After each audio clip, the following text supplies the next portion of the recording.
welcome back to our channel. My name is Jody and I'm going to be sharing with you today my favorite apple crisp recipe.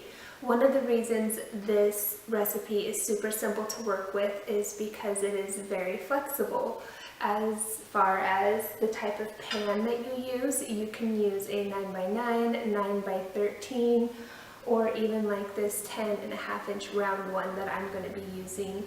And also because it varies in apples and apple size, anywhere from 4 to 6, and depending on how much apple you want to have in it. And I'm going to share with you what ingredients you're going to need. So besides the apples, you're going to need 3/4 cup of flour, and this can be unsifted, a 1/2 cup of water, 1 stick of butter that has been brought to room temperature, a 1/2 cup of brown sugar, a 1/2 cup of white sugar, or if you prefer to do a full cup of white sugar or a full cup of brown sugar, that works just as well.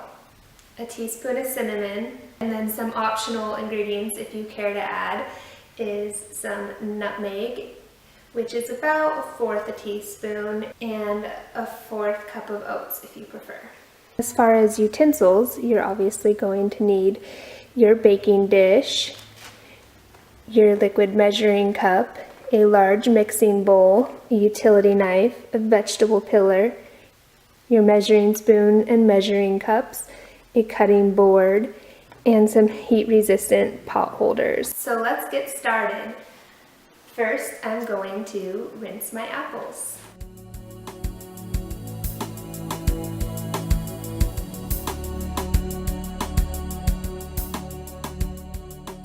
Next, I'm going to peel the skin off of all of them.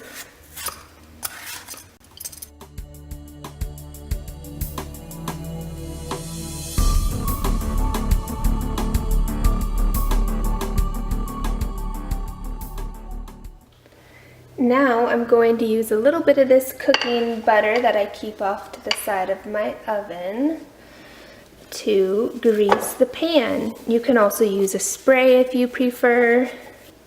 My favorite part about this recipe is that it is something I always make in the fall with fresh apples from the tree, and it just is perfect for the season.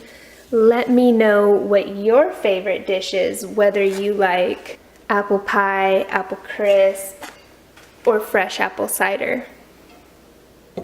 Now I'm going to slice my apples and place them in my dish.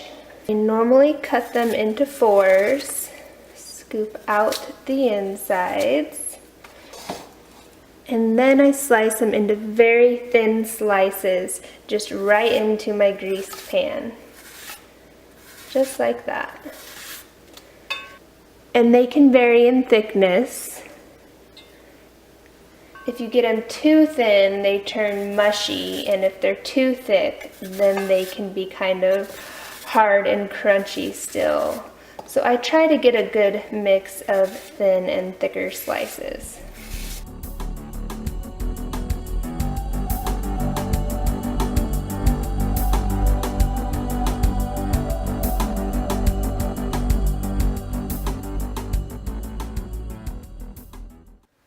Once that is done, you can kind of spread your apples about, make sure they're nice and even and flat, so that way you don't have any holes in the apples and your topping will lay nice and smooth. Go ahead and pour your 1/2 cup of water over them. Here's where I like to sprinkle a little extra cinnamon over the top of the apples.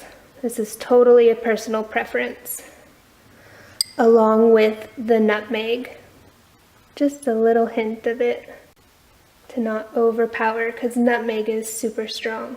Now is a great time to get your oven preheated to 350. Go ahead and set your apple dish aside, and we're going to work on the topping now. You have your 3/4 cup of flour, and go ahead and put in your 1 stick of softened butter, your 1/2 cup of sugar, your 1/2 cup of brown sugar, the teaspoon of cinnamon, and your oats if desired. And then go ahead and with a fork, just combine it all together until it becomes crumbly.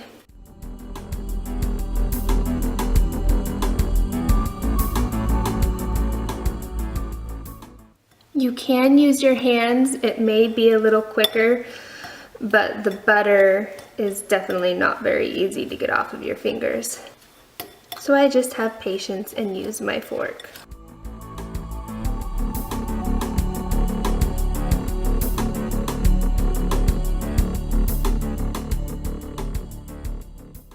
Alright, that is looking pretty crumbly to me. Now to place my topping on top.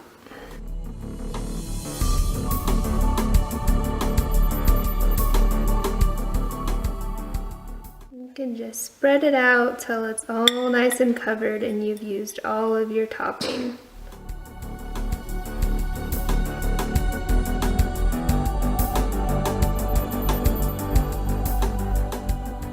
Now it's ready for the oven.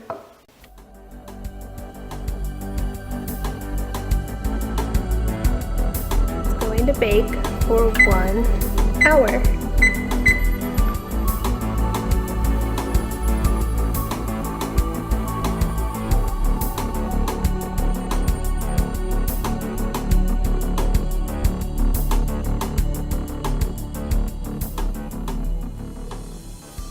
And that is all there is to it. If you give this recipe a try, please leave me a comment and let me know how it came out and if you enjoyed it. And thank you for watching. We hope you are having a great day wherever you are. We'll see you next time. Bye.